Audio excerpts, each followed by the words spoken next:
আৰু এই মুহূৰ্তত অতি গুৰুত্বপূৰ্ণ এটা বিগ ব্ৰেকিং নিউজ মুকলি হৈ আহিছে কাৰণ কিছু হৰ্চ ট্ৰেডিঙৰ ভয় কংগ্ৰেছৰ পৰা আহিব পাৰে অফাৰ আৰু কোন ADFৰ প্ৰাৰ্থী এই বিস্ফোৰক মন্তব্য আৰু তাৰ লগতে কৈছে ৰাজ্যৰ ৰাজনীতি হৰ্চ ট্ৰেডিঙলৈ বলিছে উষ্ণ বতাহ আৰু বিৰোধী মহাজোঁটৰ প্ৰাৰ্থীসকলে এই ঠাইৰ পৰা আন ঠাইলৈ গৈছে হৰ্চ ট্ৰেডিঙৰ পৰা বাচিব বিচাৰিছে কিন্তু কংগ্ৰেছ আৰু ADFৰ বহু কেইগৰাকী প্ৰাৰ্থীৰ স্থানত স্বাধীন থাকি আৰু এইদৰে কংগ্ৰেছৰ BPFৰ বহু কেইগৰাকী প্ৰাৰ্থী গৈছে ছত্তীশগড়লৈ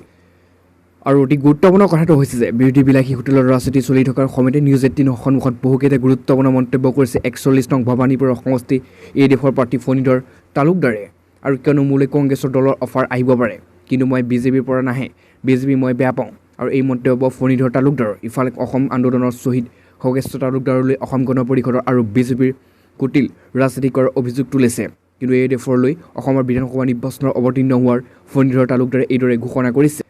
তাৰ লগতে কৈছে নিজৰ জয় নিশ্চিত বুলি দাবী কৰা ফণীধৰ তালুকদাৰে শ্বহীদৰ আৰু গণেশ্বৰ তালুকদাৰৰ নামত বহুকে কাম কৰিব আৰম্ভ কৰিছিল নিউজ 18ৰ হাতত ইতিমধ্যে তথ্য জনাইছিল আনহাতে মহাজোঁটৰ অংশীদাৰ হৈ ADFৰ প্ৰাৰ্থীগৰাকীয়ে কংগ্ৰেছক লৈ আৰু এই শংকাই বিশেষ তাৎপৰ্যপূৰ্ণ মন্তব্য লৈ বিতৰ্কিত সন্ধিয়াৰ পাছতো আন এটাই বহুতে ডাঙৰ ভয়ংকৰ খবৰ এটা পোহৰলৈ আহিছে কিয়নো ইয়াত কৈছে মুৰ্গী বজাৰত এতিয়া কৰোণাৰ প্ৰভাৱ হুৰাহুৰে হ্ৰাস পাইছে চিকেনৰ দাম কিন্তু এতিয়া আপুনি ব্ৰইলাৰ খাওঁতে 10 বাৰ ভাবি লওক আৰু দেশত দ্ৰুতগতিত বৃদ্ধি পাইছে কৰোণাৰ সংক্ৰমণ আৰু কৰোণাৰ দ্বিতীয় ঢৌৱে ধাৰণ কৰিছে জটিল ৰূপ সেয়েহে ইয়াত কৈছে বিশেষকৈ মাংসৰ বজাৰত পৰিছে কৰোণাৰ প্ৰভাৱ বিগত এসপ্তাহত মুৰ্গীৰ মাংসৰ দাম পতন হৈছে গোটা মাংসৰ দাম 30 টকা আনহাতে কটা মাংসৰ প্ৰতি কেজিত 40 টকা হ্ৰাস পাইছে কিয়নো কিছুদিন পূৰ্বে আকাশ চুইছিল মুৰ্গীৰ মাংসৰ দামে কিন্তু গাজীপুৰৰ মুৰ্গীৰ মাংসৰ দাম এতিয়া হ্ৰাস পাইছে পাছতে এই মুহূৰ্তত আনহাতে বহুতে ডাঙৰ এটা বিগ ব্ৰেকিং নিউজ মুকলি হৈ আহিছে কিয়নো অৱশেষত সকলো বিহু অনুষ্ঠান বাতিল কৰিছে অসম চৰকাৰে তাৰ লগতে কৈছে অসমত ভয়াৱহতা কৰোণাৰ প্ৰতি লক্ষ্য ৰাখি বিহু অনুষ্ঠান বাতিল কৰাৰ ঘোষণা কৰিছে ৰাজ্য চৰকাৰে গুৱাহাটীৰ লগতে অসমৰ সকলো অনুষ্ঠান ইতিমধ্যে বাতিল কৰিবলৈ নিৰ্দেশ জাৰি কৰিছে জিলা উপায়ুক্তসকলক আৰু ৰাজ্যত বৃদ্ধি পাইছে কৰোণাৰ আক্ৰান্ত ৰোগীৰ সংখ্যা এই সময়ছোৱাত ৰাজ্যৰ বিভিন্ন স্থানত অনুষ্ঠিত হৈ আছে বিহুৰ অনুষ্ঠান আৰু এই বিহুৰ অনুষ্ঠানৰ ওপৰত লক্ষ্য কৰি আজি মন্ত্ৰী ডক্টৰ হিমন্ত বিশ্ব শৰ্মাই কৰিছে এক বৃহৎ ঘোষণা মন্ত্ৰী ডক্টৰ শৰ্মাই কৈছে যে কোনো জিলাত যদি 300তকৈ অধিক কোভিড আক্ৰান্ত ৰোগীৰ সংখ্যা আছে তাত বিহু আন অনুষ্ঠানৰ বাবে অনুমতি প্ৰদান নকৰিবলৈ জিলা উপায়ুক্তক কালি দাবী ইতিমধ্যে জনোৱা হৈছে আৰু আজি গুৱাহাটীৰ বাহিৰে আন 3 ঠাইত 300তকৈ অধিক ৰোগী নাই গতিকে আন ঠাইত বৰ্তমান চলি আছে বিহু কিন্তু অতি গুৰুত্বপূৰ্ণ কথাটো হৈছে যে অৱশ্যে এই নিৰ্দেশনা কালি ওলাব আৰু বুলি জানিব দিয়ে মন্ত্ৰী ডক্টৰ হিমন্ত বিশ্ব শৰ্মাই আৰু উল্লেখযোগ্য যে বৰ্তমান কামৰূপ মহানগৰ 300তকৈ অধিক লোক আক্ৰান্ত হৈছে এদিনত মাত্ৰ 24 ঘণ্টাতে এই মহামাৰীত গতিকে বিহু অনুষ্ঠান সকলো বাতিল কৰিবলৈ আৰু উদযাপন নকৰিবলৈ ইতিমধ্যে আহ্বান জনাইছে আৰু লগতে এক সিদ্ধান্ত জাৰি কৰিছে যে কোনো কাৰণতে বিহু অনুষ্ঠানসমূহ এতিয়াৰ পৰা পাতিব নোৱাৰিব তেওঁ বহুতেই ভয়ংকৰ খবৰ কিয়নো ৰাজ্য চৰকাৰে এফালৰ পৰা ভয়াৱহভাৱে বৃদ্ধি হোৱাৰ ফলত কৰোণাৰ প্ৰকোপ দেখি চব বন্ধ কৰি দিবলৈ ইতিমধ্যে বাধ্য হৈ আছে তাৰ পাছতে এই মুহূৰ্তত অতি গুৰুত্বপূৰ্ণ এটা ভয়ংকৰ বিগ ব্ৰেকিং নিউজ এটা মুকলি হৈছে বহুতেই ডাঙৰ খবৰ সমূহ অসম সেউজৰ বাবে কিয়নো অসমৰ প্ৰাক্তন মুখ্যমন্ত্ৰী ভূমিধৰ বৰ্মন আৰু 91 বছৰ বয়সত শেষ নিশ্বাস ত্যাগ কৰিছে প্ৰাক্তন মুখ্যমন্ত্ৰীগৰাকীয়ে তাৰ লগতে ইয়াত কোৱা হৈছে যে অসমৰ প্ৰাক্তন মুখ্যমন্ত্ৰী ভূমিধৰ বৰ্মন আৰু মৃত্যু ঘটনা ঘটিছে আজি 6 বজাত সন্ধিয়া 6:20 শেষ নিশ্বাস ত্যাগ কৰিছে ভূমিধৰ বৰ্মনে আৰু 13 মাৰ্চৰ পৰা দিছপুৰ হস্পিটেলত চিকিৎসাধীন হৈ আছিল প্ৰাক্তন মুখ্যমন্ত্ৰীগৰাকী অৱশেষত আজি 18 এপ্ৰিলৰ 91 বছৰ বয়সত শেষ নিশ্বাস ত্যাগ কৰিছে প্ৰাক্তন মুখ্যমন্ত্ৰী ভূমিধৰ বৰ্মনে ভাৰতীয় জাতীয় কংগ্ৰেছৰ জ্যেষ্ঠ ৰাজনৈতিক নেতা আছিল ভূমিধৰ বৰ্মন আৰু 1996 চনৰ 22 এপ্ৰিলৰ পৰা 1996 চনৰ 14 এপ্ৰিললৈ আছিল অসমৰ মুখ্যমন্ত্ৰী আৰু কিয়নো অসমৰ বিধানসভাৰ 7বাৰকৈ সদস্য নিৰ্বাচিত হৈছিল বৰ্মন উল্লেখযোগ্য যে 1967 চনত প্ৰথমবাৰৰ বাবে বিধানসভা সদস্য হিচাপে নিৰ্বাচিত হৈছিল প্ৰাক্তন মুখ্যমন্ত্ৰীগৰাকী কিন্তু লগতে কৈছে 1931 চনৰ 12 অক্টোবৰৰ নলবাৰী জিলাৰ বেলচৰ গাঁৱত জন্মগ্ৰহণ কৰিছিল প্ৰাক্তন মুখ্যমন্ত্ৰী ভূমিধৰ বৰ্মনে আৰু পিতৃৰ নাম আছিল ভকতৰাম বৰ্মন আৰু মাতৃৰ নাম আছিল মথুৰজীপ্ৰিয়া বৰ্মন আৰু এই খবৰটো প্ৰকাশ কৰাৰ লগে লগে আমি আপোনালোকক সোনকালে জনাই দিবলৈ চেষ্টা কৰিলোঁ কিয়নো অসমৰ প্ৰাক্তন মুখ্যমন্ত্ৰীগৰাকী আজি সন্ধিয়া 6:20 শেষ নিশ্বাস ত্যাগ কৰিছে আৰু তেওঁ আজি দিনটো এই মুহূৰ্তত আন এটা বহুতে ডাঙৰ বিগ ব্ৰেকিং নিউজ এটা মুকলি হৈ আহিছে কিয়নো মন্ত্ৰী ডক্টৰ হিমন্ত বিশ্ব শৰ্মাই পুনৰ ৰাতি আকৌ এবাৰ বৈঠকত মিলিত হৈছে আৰু তাৰ পাছত ইয়াত কৈছে মেট্ৰিক পৰীক্ষা হ'বনে এছএছ পৰীক্ষা চূড়ান্ত পৰীক্ষা হ'বনে নাই তাৰ লগতে কৈছে লকডাউনৰ সম্ভাৱনা কিমান আৰু এনে ঠাইত 5ম শ্ৰেণীলৈকে বন্ধ কৰি দিয়া হৈছে ইতিমধ্যে সকলো পাঠদান কিয়নো লগতে কৈছে যে শনিবাৰে মন্ত্ৰী ডক্টৰ হিমন্ত বিশ্ব শৰ্মাই ৰাজ্যৰ শেহতীয়া পৰিস্থিতি সন্দৰ্ভত এখন সংবাদমেল সম্বোধন কৰে সংবাদমেলত মন্ত্ৰীগৰাকীয়ে মেট্ৰিক হায়াৰ ছেকেণ্ডেৰী আৰু লগতে পৰীক্ষা আৰু লকডাউনক লৈ বহুকেইটা বিষয়ে গুৰুত্বপূৰ্ণ মন্তব্য কৰিছে তেওঁ কৈছে সংবাদমেলত মন্ত্ৰী শৰ্মাৰ মন্তব্য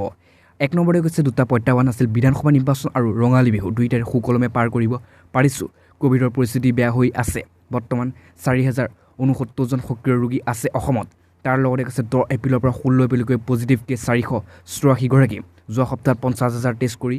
484 গৰাকী পোৱা গৈছে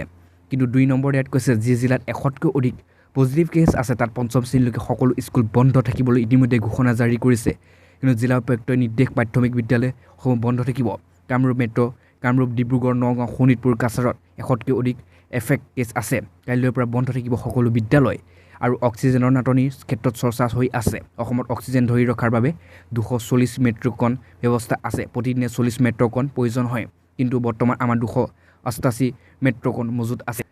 আৰু তাৰ পিছতে গুৰুত্বপূৰ্ণ কথাটো কৈছে যে 19টা অক্সিজেন কাৰখানা বনোৱা হৈছে আৰু 45 দিনৰ ভিতৰত প্ৰত্যেক হস্পিটেলৰ অক্সিজেনৰ কাৰখানা নিৰ্মাণ কৰা হ'ব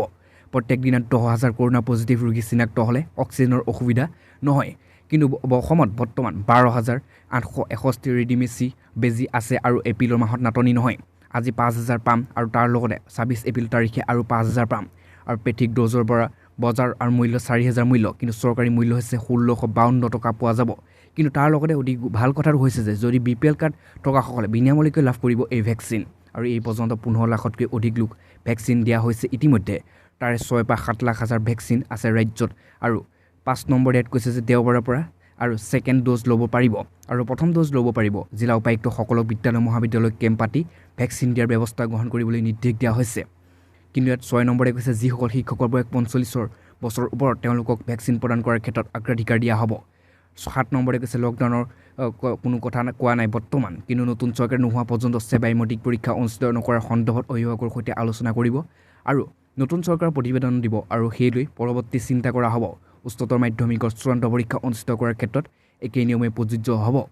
আজিৰ পৰা পাছত এই মুহূৰ্তত আনহাতে বহুতেই ডাঙৰ জঘন্য ঘটনা এটা সংঘটিত হৈছে কিয়নো কৈছে জঘন্য কাণ্ডত নাবালিকা ছাত্ৰীক অশ্লীল ভিডিঅ' দেখুৱাই যৌন নিৰ্যাতন চলালে টিউচন মাষ্টৰে কিয়নো কৈছে আপোনালোক সাৱধান হওক কিয়নো পুনৰ ভাৰিল হ'ল শিক্ষকৰ কুকৃতি এইবাৰ ঘটনাস্থান হৈছে পাঞ্জাৱৰ ফাগৰা এখন ব্যক্তিগত বিদ্যালয় এগৰাকী শিক্ষকে নাবালিকা ছাত্ৰক অশ্লীল ভিডিঅ' দেখুৱাই যৌন নিৰ্যাতন চলোৱাৰ অপচেষ্টা কৰিছিল কিন্তু ঘটনা পোহৰলৈ অহাৰ লগে লগে সৰ্বত্ৰ তীব্ৰ চাঞ্চল্যকৰ সৃষ্টি হৈছে আৰু বৈশাখী আৰু আম্বেদকাৰ জয়ন্তী বন্ধৰ পিছতে শুক্ৰবাৰৰ পৰা আকৌ আৰম্ভ হৈছে বিদ্যালয় পাঠদান কিন্তু বিদ্যালয় খোলাৰ লগে লগে ফাদিল কৰা শিক্ষকজনৰ অজঘন্য কাণ্ড নাবালিকা ছাত্ৰীৰ পৰিয়ালৰ লোকে আহি বিদ্যালয় উপস্থিত হৈ শিক্ষকজনৰ উপকৰ্মৰ বিষয়ে বিদ্যালয় অধ্যক্ষৰ অৱগত কৰাৰ লগতে শিক্ষকজনৰ বিদ্যালয়ৰ পৰা বহিষ্কাৰ দাবী জনাইছে তাৰ পিছতে চহৰখনৰ সুভাষ নগৰৰ SD মডেল স্কুলৰ চৌহদত সৃষ্টি হয় এক অপ্ৰীতিকৰ পৰিস্থিতি আৰু ছাত্ৰীগৰাকীৰ পৰিয়ালৰ লোকে বিদ্যালয়ৰ চৌদিশতে শিক্ষকজনক প্ৰহাৰ কৰাৰ লগতে সন্মুখতে কলা ৰং সানি দিছে তেওঁলোকে পিছত ঘটনা সন্দৰ্ভত আৰক্ষীৰ অৱগত কৰাত 354A ধাৰাৰ অধীনত গোচৰ ৰুজু কৰি আৰক্ষীয়ে গ্ৰেপ্তাৰ কৰিছে শিক্ষকজনক কিন্তু অতি ভয়ংকৰ কথাটো হৈছে উল্লেখযোগ্য যে ছাত্ৰীগৰাকীয়ে পৰিয়ালৰ